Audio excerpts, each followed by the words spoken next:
En janvier, je vous avais dit, toutes les propositions qui seront abouties et précises seront transmises sans filtre.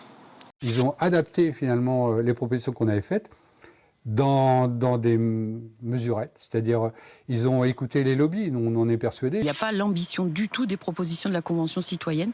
Nous, à chaque fois qu'on a fait une proposition, il y avait la justice sociale en face, c'est-à-dire qu'il y avait reste à charge quasi nul pour les plus démunis sur la rénovation énergétique des bâtiments. On va arrêter le grand n'importe quoi sur un certain nombre de sujets.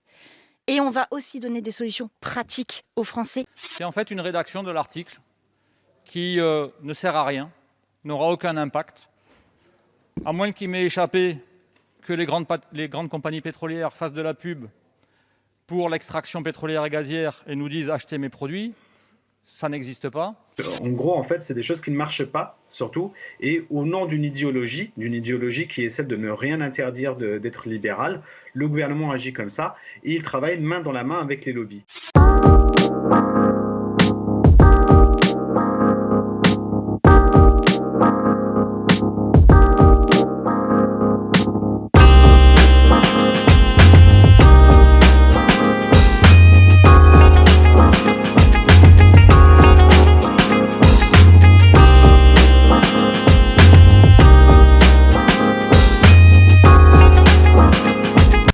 La loi climat, annoncée comme le dernier texte environnemental du quinquennat Macron, est un véritable échec climatique et social.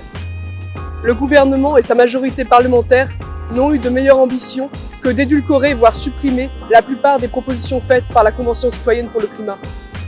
Si on fait le bilan de cette loi, la réponse de l'État est encore une fois l'écologie des petits gestes. Soyons honnêtes 2 minutes, ça ne suffira pas. La justice sociale et climatique est la grande absente de ce projet de loi. Il n'y aura ni moratoire sur l'implantation d'entrepôts de e-commerce, ni interdiction de la publicité pour les produits polluants, ni régulation du bilan carbone des grandes entreprises. Et les plus précaires vivront encore longtemps dans des passoires thermiques. Les propositions de la Convention citoyenne pour le climat ont été piétinées. À croire qu'Emmanuel Macron n'a tiré aucune leçon de cet exercice démocratique. Et pendant ce temps, on va droit dans le mur. Aujourd'hui, nous nous levons pour dire que l'heure n'est plus aux tergiversations ni aux mensonges de l'État, mais bien à une réelle prise de conscience et aux actes politiques. Ce dimanche 9 mai, à Lyon et partout en France, nous, citoyens, associations et syndicats, descendrons dans les rues pour envoyer un signal fort à la classe politique et exiger un réel changement de cap. Parce que les conséquences du changement climatique sont déjà là, que les plus précaires y font déjà face, et qu'on ne parle plus des générations futures, mais bien de la nôtre. Parce que l'après se joue maintenant et qu'on ne peut plus laisser les lobbies et les multinationales aux commandes. Je vous donne rendez-vous à Lyon le 9 mai et ensemble, on ira jusqu'au bout pour mettre l'État face à ses responsabilités.